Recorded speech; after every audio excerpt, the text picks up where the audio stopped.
Assalamualaikum warahmatullahi wabarakatuh. Kiamat kubro atau kiamat besar merupakan kehancuran alam semesta yang ditandai dengan tiupan sangkakala dari malaikat Israfil atas perintah dari Allah Subhanahu wa Ta'ala. Quran Surah Ad-Jumar ayat 68 menyebutkan, dan sangkakala pun ditiup, maka matilah semua makhluk yang di langit dan di bumi, kecuali yang dikehendaki oleh Allah.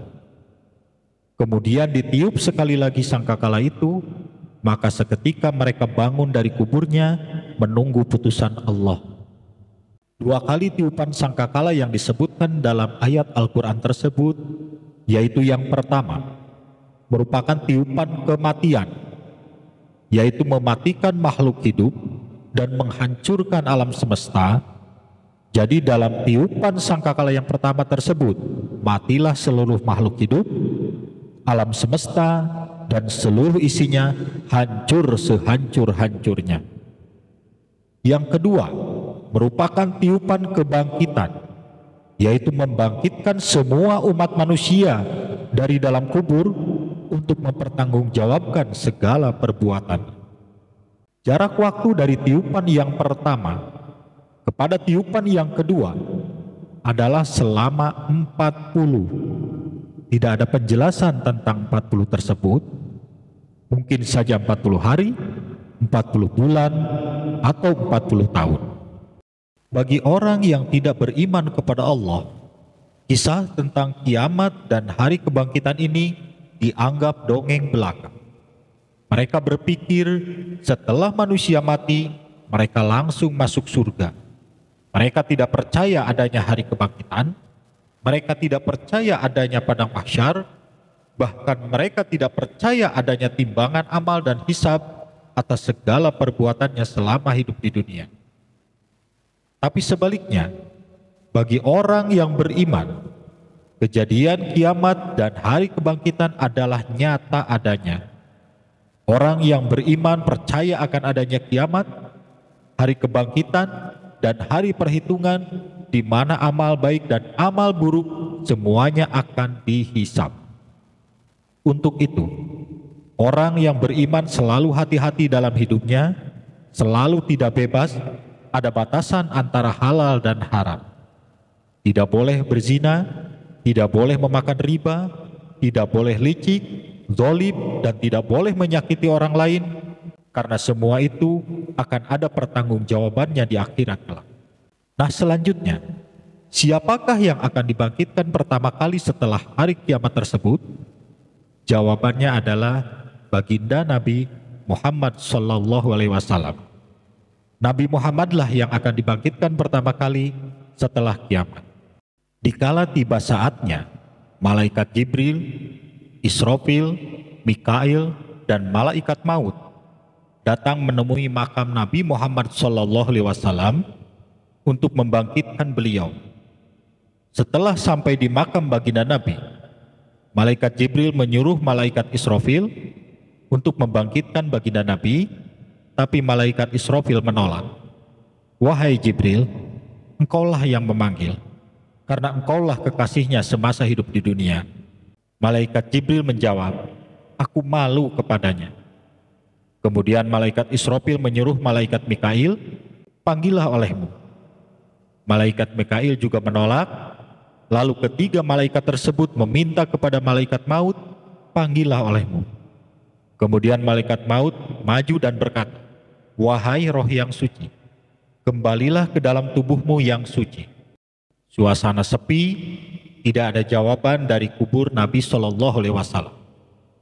Melihat keadaan demikian, malaikat Israfil ikut memanggil, wahai roh yang suci, masuklah ke dalam tubuhmu yang suci. Masih tetap sepi, sunyi, belum ada jawaban dari Nabi SAW. Malaikat maut kembali mencoba memanggil, wahai roh yang suci, masuklah ke dalam tubuh yang suci, bangunlah untuk memutuskan perhitungan dan memintakan ampun kepada Allah Subhanahu wa Ta'ala. Setelah ucapan malaikat maut tersebut, makam Rasulullah SAW terbuka Beliau terlihat duduk di dalamnya sambil membersihkan debu-debu yang ada di kepala dan di dagunya. Lalu Rasulullah memandang kepada Jibril sambil bertanya, "Wahai Jibril, hari apakah ini?" Jibril menjawab, "Ini hari kiamat ya Rasulullah." Lalu Nabi Shallallahu Alaihi Wasallam bertanya lagi, "Bagaimana keadaan umatku?" Jibril menjawab, "Berbahagialah ya Rasulullah. Sungguh engkau adalah orang yang pertama kali dibangkitkan di hari kiamat ini." Mendengar jawaban itu, Nabi Shallallahu Alaihi Wasallam protes, "Bukan jawaban itu yang kuinginkan darimu. Aku ingin jawaban bagaimana nasib umatku yang telah berbuat dosa." Nah dulur-dulur, saya melalui channel YouTube ini, yaitu Ngaji Berjalan Channel, mengajak kepada semuanya, mari kita mencintai baginda Nabi Muhammad SAW dengan memperbanyak sholawat kepadanya. Dari kisah yang tadi saya sampaikan, betapa besarnya cinta beliau kepada kita umat yang berdosa ini, kita yang dicari oleh beliau, kita yang dikhawatirkan oleh beliau. Nabi Shallallahu Alaihi Wasallam tidak menanyakan bagaimana nasibnya Umar bin Khattab. Nabi Shallallahu Alaihi Wasallam tidak menanyakan nasibnya Abu Bakar Siddiq, Utsman bin Affan, dan sahabat-sahabat yang lainnya. Bahkan beliau tidak menanyakan bagaimana nasib istri-istrinya.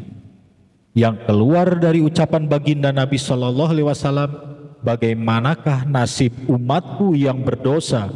Masya Allah, kita yang dicari, kita yang dikhawatirkan. Begitu cintanya beliau terhadap kita umatnya yang berdosa ini. Untuk itu, dari kisah yang saya sampaikan ini, mudah-mudahan bisa menjadi hikmah buat kita semua. Insya Allah ini menjadi renungan buat kita semua, bisa bermanfaat dunia dan akhirat. Amin. Demikian, mudah-mudahan video ini bermanfaat, dan apabila ada perbedaan dalam kisah ini, saya mohon maaf karena perbedaan adalah hal yang biasa, yang tentunya berdasarkan sumber yang didapat. Tapi intinya, dari semua itu kita ambil hikmah terbaiknya buat kehidupan kita. Silahkan di like, komen, dan subscribe, dan di share videonya, siapa tahu bermanfaat juga untuk orang lain. Terima kasih. Wassalamualaikum warahmatullahi wabarakatuh.